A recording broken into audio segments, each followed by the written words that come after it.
के बाद एक बार फिर से आप सभी का स्वागत है हमारे इस बेहद खास कार्यक्रम जो कि योग और अध्यात्म पर आधारित है। आप सभी का बहुत बहुत स्वागत है।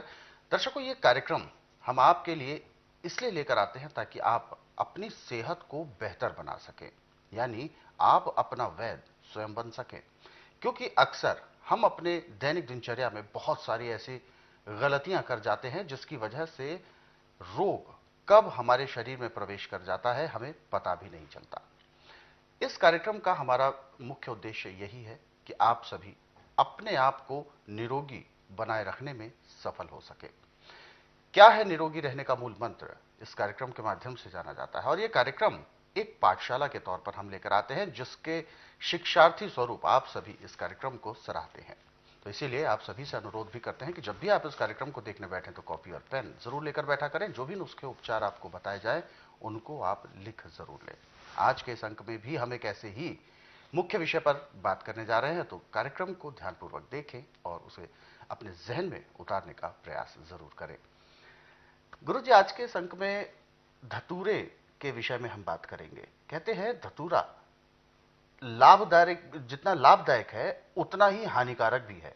कहते हैं कि धतूरे का जो विष है, अनजाने वश ही यदि वो विष व्यक्ति के संपर्क में आ जाता है तो प्राण घातक भी साबित हो सकता है। तो सबसे पहले तो मैं जानना चाहूंगा कि ये धतूरे का विष किस तरीके से मिलता है, कैसे संपर्क में आ सकता है और इसके हानिकारक प्रभाव क्या क्या हो सकते हैं। देखिए,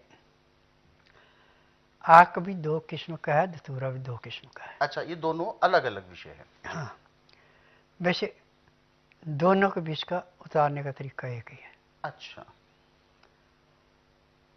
धतूरा जो है सफेद, उसका जो फल लगता है उस पे कांटे से होते हैं। और जो काला धतूरा है इस पे कांटे नहीं होते। ये रुद्राक्ष जैसा धानियाँ सी होती हैं, छोटी छोटी दाने से, वो नहीं होता। अब कच्चे धतूरे को बारीक काट के देसी घी में भून करके गुड़ में मिला के रख लेते हैं तो गठिए वाले के लिए, सांस के रोगी के लिए, नजले के रोगी के लिए अमृत के समान है जी। परंतु इसकी मात्रा है कि एक बारी में 3 ग्राम से ऊपर नहीं देना जो गुड़ में मिला रखा है जी। तो आपको लाभ देगा। यदि वही आपने 5 या 7 ग्राम खिला दिया तो बेहोश भी कर देता है। अच्छा, वो ओवरडोज हो जाता है। हाँ जी। अब आदमी बेहोश हो गया, अब उसको होश में कैसे लाना है, तो आप मूली लाइए और मूली का जूस निकालिए। उस मूली के रस की 2-2 बूंद नाक में डाल दें, बाकी चमचे से उसको मुंह में पिलाते रहिए। जहर उतर गया। और उससे अच्छा जी, जो जहर एक बार चढ़ जाता है, कहते हैं कोई भी जहर, जो भी जहर होता है, ऐसा कहा जाता है कि एक बार संपर्क में आता है, हालांकि उसका अगर उपचार कर भी लिया गया तो उसके जो साइड इफेक्ट्स होते हैं वो काफी समय तक रहते हैं। तो क्या इस उपचार के बाद वो साइड इफेक्ट्स भी नष्ट हो जाएंगे या रहेंगे? देखिए, मूली एक ऐसा कंदमूल है जो कि पैर के तलुए से सिर के बाल तक के हर एक रोग को ऐसे समाप्त करता है जैसे कूड़े करकट के ढेर को माचिस की तिल्ली जला के समाप्त करती है। परंतु उसके रोग के अनुसार लेने के उसके तरीके अलग अलग हैं। उदाहरण के तौर पे किसी को भयंकर कील मस्से हो गए, शरीर में भयंकर खुजा हो गई, तो हम मूली को पीस करके जैसे क्रीम होती है, ऐसे क्रीम जैसा बना लिया जी। और उन कील मस्सों पे, दांत पे, चम्बल पे या खुजा खारस हो रही है उस पर मालिश कर लिया अच्छी तरह।